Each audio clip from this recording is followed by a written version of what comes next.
Hey folks, we are going through this how to hunt elk every year, all these videos. We gave the overview and then we did Wyoming because Wyoming is the first state right out of the gate. The second state is Arizona, a state that I love to hunt. And most people think of Arizona as, oh, I'll be lucky if I get to hunt it once in my lifetime. No, when we're done, you're gonna see you can probably hunt Arizona every 4 to 7 years, depending on where you set this in your plan of short-term, mid-term, or long-term. Remember, this whole series is brought to you by the goHUNT folks. They have their service that we're gonna talk about here, the Insider. We've been talking about it for a few years now because it puts everything at your fingertips that you need to understand how these states work, in this case, Arizona, and give you some tidbits of things maybe other people are overlooking so that your odds of drawing a tag are a lot better. Go to the goHUNT.com website and click on the Insider. And when you sign up, use promo code RANDY and you're gonna get $50 of free credit, absolute mad money in their gear shop. So when we get to Arizona, we're gonna start with, here's the overview of how the system works. Then we're gonna get into some of the, I'll call it finer details, maybe little tips, little tactics. And then we're gonna wrap it up about how this could fit into your short-term, long-term, or possibly mid-term strategy as it relates to hunting elk every year. So, starting with the Insider, the very first thing I do right now, I've got the 2018 application strategy pulled up here for Arizona elk.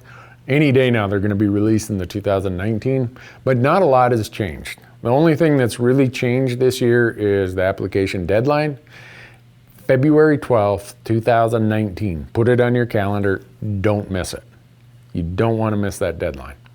They do accept paper applications for this really narrow window of time, which by the time this video gets posted, that paper application date is going to be behind us. So just plan on applying online, go to their portal, set up your account, and just do it that way. You can't make any mistakes that way.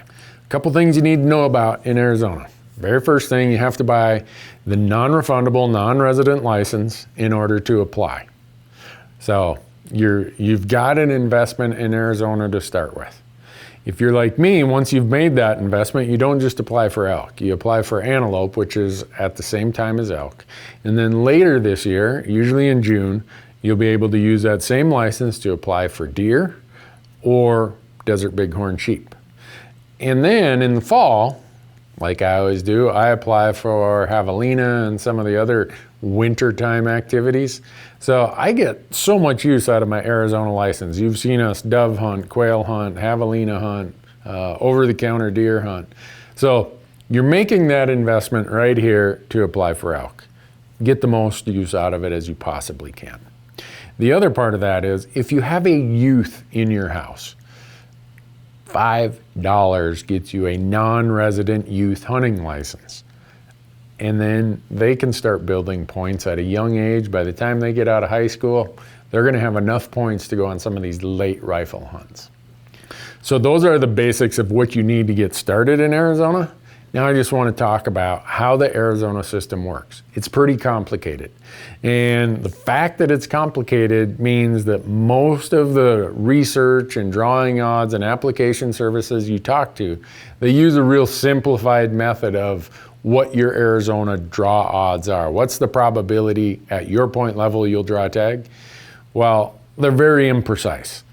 If you look at what the true odds are, which Insider has the best odds, you're gonna look at that, and then you're gonna look at what some of these other reported odds are, and you're gonna be like, oh my goodness, my odds weren't anywhere near as good as I thought they were.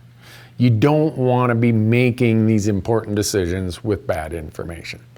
So, that's why you're gonna wanna use the draw odds that goHUNT has. Here's the basics of how this complicated system works. Arizona is a bonus point state. That's what they say. They split their draw into two pieces. They have the first part of the draw and the second part of the draw. And you hear all kinds of different names given to each part of the draw. The first part, some call it the bonus pass, some call it phase 1. The second part, some call it the 1-2 pass, some call it phase 2. Understand that it has two pieces that happen, first over here and then over here. I'm gonna try my best to explain it. So the very first thing Arizona does for every hunt code, I don't care what hunt it is, antlered, antlerless, the whole thing, they take 20% of the tags for that hunt code and they bring them over here to the first phase or bonus pass, whatever you want to call it. And they do a drawing there based on who has the most points. So if you're way at the top of the point pile for that hunt code, there's a really good chance you're going to get a tag in this first pass, this first phase. So 20% of the tags go over there and are awarded to the people with the most points. So in that situation, it almost converts a bonus point system over to a preference point system.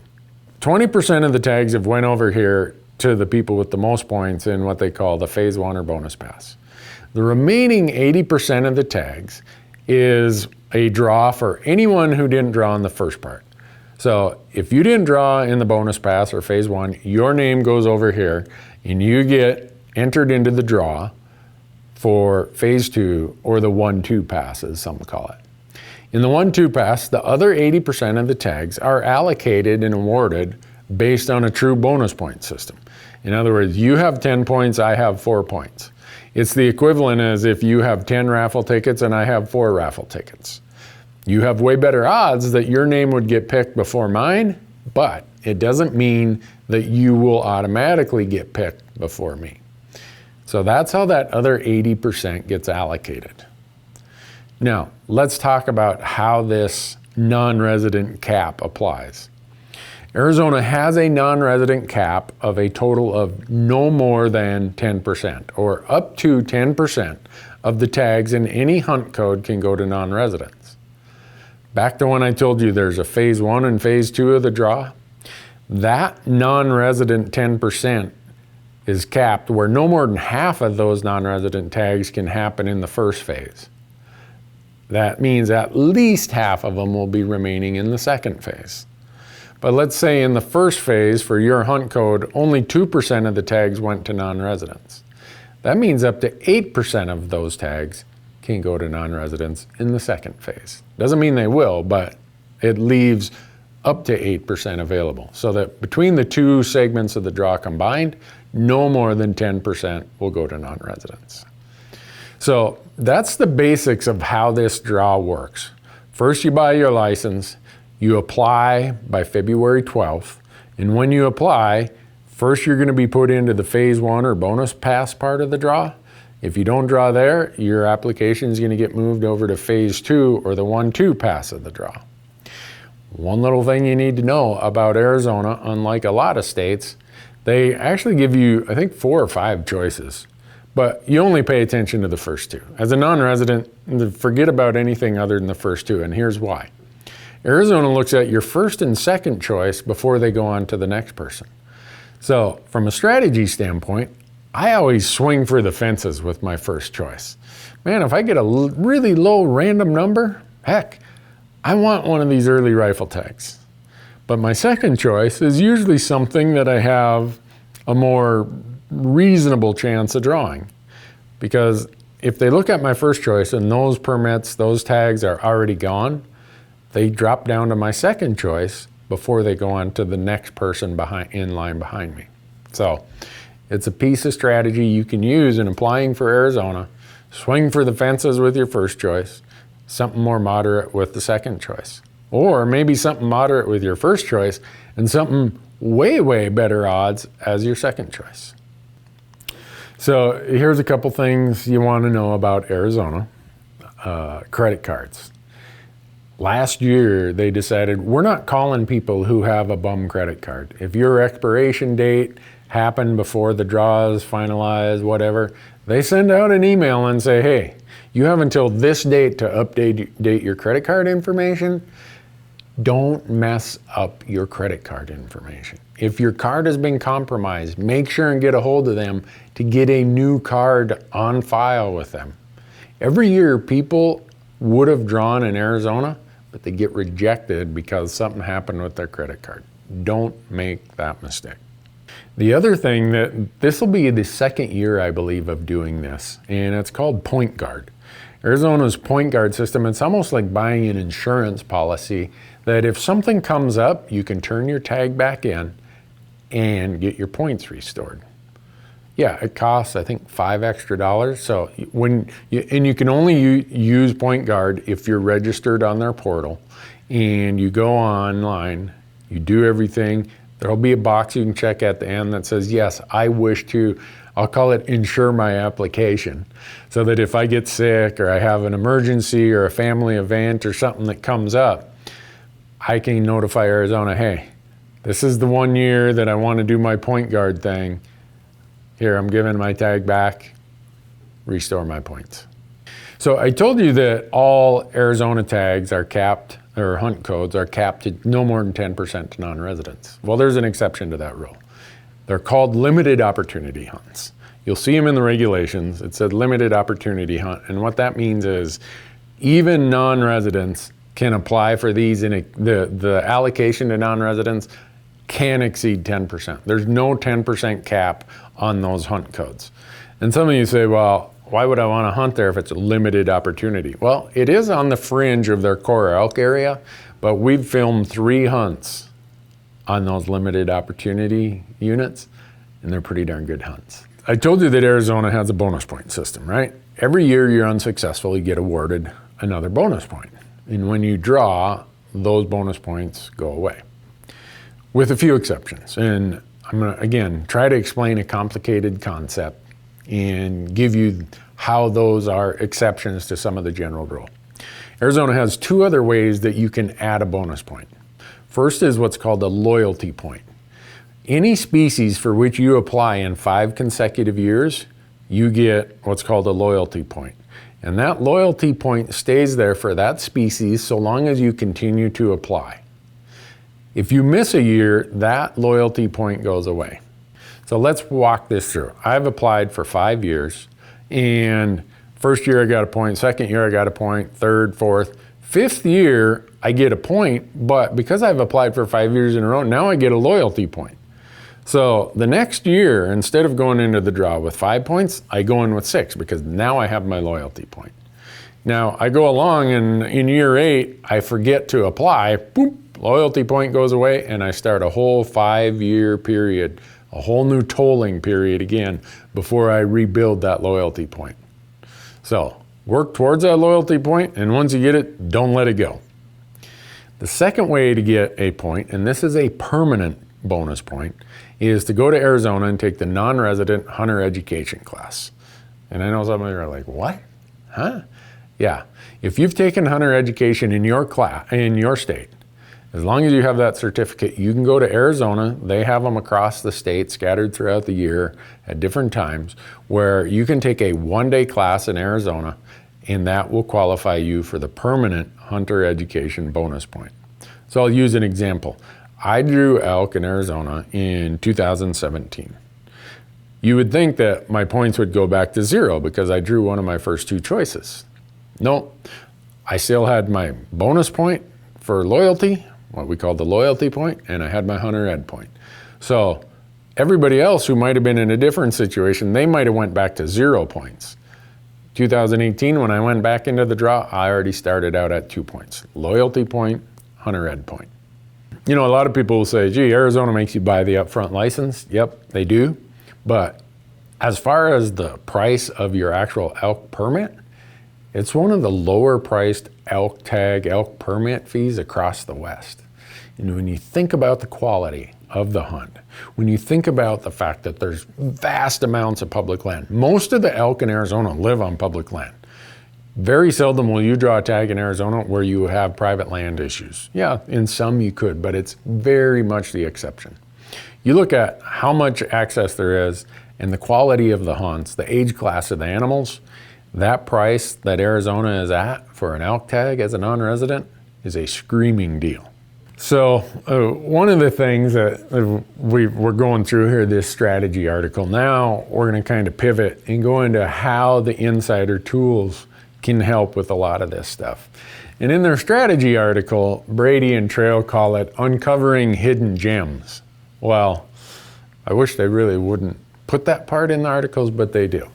And the way that you uncover that is in there, this is the insider service. It's called filtering 2.0. And like we've shown you in prior videos, you can sort it by what you think your trophy potential you would want. Again, not saying that's a guarantee, but, and then you tell the system, all right, I've got, let's see, what do I have for points this year? I got 3. That's not good.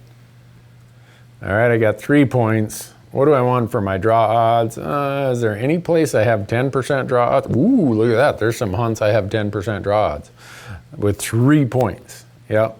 I can say what season dates I want. Well, I want a lot of public land, but in Arizona, you can slide that up there pretty far. And look, you still end up with a lot of units still there. Okay, I want harvest success of 40%. Boom, there we go. Leaves me 1 unit. All right, I want to crank that down because the odds have been, my 10%, that's strictly drawing a cow tag there. So how about 25%? All right, here's some more units to look at. So by having all of these filters set to a certain place, instantly the map shows me, okay, Randy, you've got about 8 units left here to consider. Cool. Now I can spend my time focusing on those 8 units. So the reason that I show how this works is when Brady and those guys write about how you uncover these gems, this is a super effective tool. And then when we get into something as important as draw odds, right here you see the new 2019 draw odds for Arizona. I say, all right, I've got 3 points. All of a sudden it pulls me to the column with 3 points. And you can see the odds of me drawing an early archery tag here with only 3 points is not very good. So then I scroll down and I say, okay, late archery. Well, do you really want to hunt bull elk with a bow in November? Well, all of a sudden my draw odds get a whole lot better, but I've never done one of those hunts because they're tough hunts. And then you have the really, really tough hunts. And these are the early rifle hunts. The odds of drawing those are so slim. Most of them are under 2% odds. And even the ones that are better than 2%, they're not the real good early rifle hunts.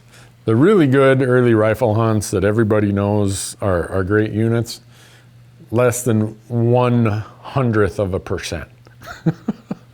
If I somehow draw that tag, I should have been in Vegas that week. Here's where I think this is the real gem of Arizona, is their late rifle hunts. If you get out here to where you have 7 points, you'll see that you're almost, I'd say half of the units in Arizona you can draw with 7 points right now in 2019. You could draw those late rifle hunts. The downside about the late rifle hunts is they're a very hard time of the year to kill elk. It always opens, I think the last Friday in November, runs for 6 or 7 days. They give away a lot of tags. That's how they provide a lot of elk opportunity, is they really cram a lot of hunters in these late rifle hunts. But understand, you're hunting the same elk that these archers are hunting in September. It's just, they're not bugling, they're not visible. You really got to work at it or get really lucky to fill a tag with a great bull on a late rifle hunt. So if I was you and I'm at this low point level, I'm thinking about some of these late rifle hunts. Once I start building up more points, okay, maybe I'm still going to swing for the fences with an early rifle, but I'm starting to creep my way up for some of these early archery tags. So Arizona can have, I don't think there's any what I would call short-term plans in Arizona, but there's definitely mid-term and long-term plans in Arizona. And for me, short-term is 1 to 3 years, mid-term is 3 to 9 years, long-term is anything 10 years or over. And just a quick thing about drawing odds. So a lot of these other services that you see will say simplified odds. Your odds in unit 1 are 1 in 22. You'd say, oh, okay, I'm getting close to 1 in 5 odds. Well, then I look, well, with 3 points, my odds are less than 1%. So much for that 5% or 1 in 22 gig that some of these places talk about. My point of all this is, you want the best draw odds you can possibly get. And that's what goHUNT provides.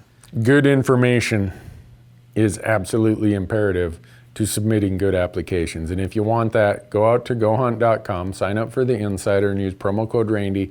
You're gonna get $50 of credit, store credit, mad money in their gear shop. So there you have it, folks. Don't miss out on Arizona. The deadline for 2019 is February 12th. Go online, go to their portal, set up an account, buy your license, and get your application in. Because you could be that lucky person who draws a tag, and come this hunting season, this elk season in 2019, you might be walking around in Arizona looking for the bull of your dreams. Thanks for watching.